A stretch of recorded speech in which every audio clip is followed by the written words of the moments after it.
Hello, boys and girls, and welcome back to another week of Awana. Are you ready to say last week's verse together? Here we go. Psalm 139:14.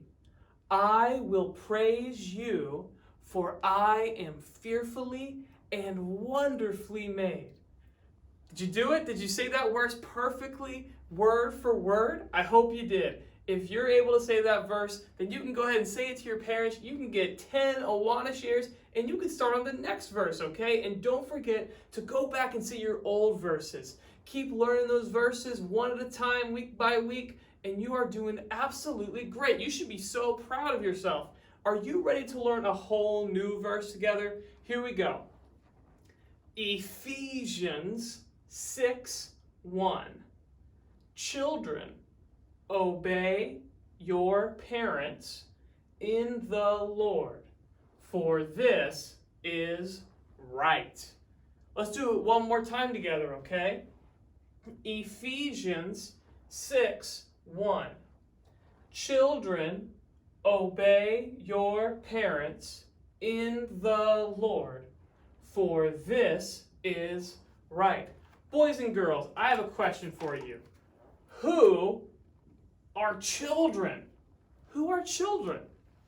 Are children like your grandparents, like your grandma and grandpa? No, they're not children. Are children people like your mom and dad? No, your mom and dad aren't children. Who would children be? Are you and your friends children? Yes, boys and girls. Little young boys and girls, those are children. So who is this verse talking to? This verse is talking to you. You are children. And what does it tell you to do? It says, children, obey. Obey. What does it mean to obey? Obey means to follow instructions. Follow instructions. So when somebody tells you to do something, you're supposed to do what they tell you to do.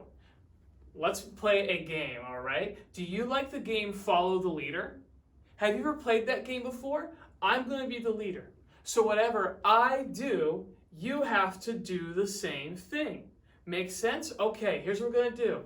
I want you to follow the leader and wave your arms. Wave your arms like you're a bird, okay? Now, are you standing up? If you're not standing up, you're going to want to stand up for this next one, okay? You're following the leader, you're waving your arms, and now I want you to stop waving your arms and walk in place.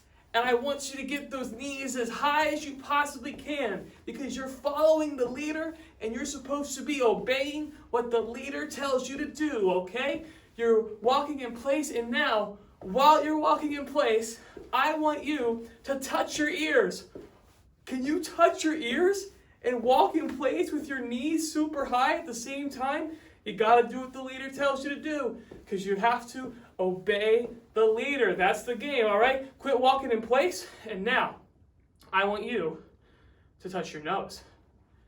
Touch your nose just like that, all right? You're following the leader. You're obeying what the leader says. Now, touch your nose and spin around in a circle. Oh my goodness, are you spinning around in a circle? Keep touching your nose, but wait, don't touch your nose anymore. Now, I want you to pat the top of your head. Pat the top of your head just like this, boys and girls. There you go. Are you spinning in a circle? Are you tapping your head? Now, boys and girls, I got one more thing I want you to do. Are you ready?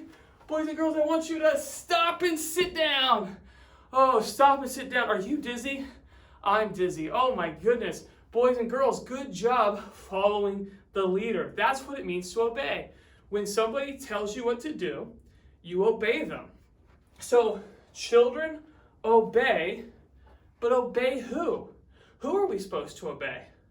Well, we can obey all sorts of people. We can obey God, right? Because God tells us there's things we need to do. We can obey our teachers and our grandparents and other adults. But in this verse, it gives one group of people specifically that we are supposed to obey. And that is our parents. Boys and girls, who are your parents? Do you have any parents in the room? If you do, point at them right now. Who might your parents be? Your parents are your mommy and your daddy. This verse is telling you to obey your mommies and daddies because they have things that they want you to do that will make your life better. Now, do we always do a good job of obeying our parents, obeying our mommies and daddies? No, sometimes our mommies and daddies, they say that it's time for us to go to bed. And do we want to go to bed? No, so we yell and we scream and we say, we don't want to go to bed. Or they say that it's time to eat our vegetables, and we don't want to eat our vegetables. So we yell and scream and say, we don't want to eat our vegetables. Or they say it's time to go home after a fun day with friends, and we yell and scream, I don't want to go home. But boys and girls, what God tells us to do is to obey our parents, to do exactly what they tell us to do. Just like when you play that game, Follow the Leader, and you have to do whatever the leader says, that's exactly what it's supposed to be like with your parents. If your parents tell you to flap your wings like a bird, you flap your wings like a bird. If they tell you to spin around in a circle, you spin around in a circle. If they tell you to go to bed, you go to bed. If they tell you to eat your vegetables, you eat your vegetables, because we are supposed to obey our mommies and daddies, our parents. So I hope that helps you to remember what this verse means as you work on it throughout the week. And I got one more fun thing for you to do. Maybe your mommies and daddies right now would like to play a game of Follow the Leader with you, huh? Maybe you guys could take turns being the leader. Would that be fun? All right, do that if you want. Hope it helps you to understand what it means to obey. And I hope you do a good job obeying your parents this week and memorizing this verse. See you next time.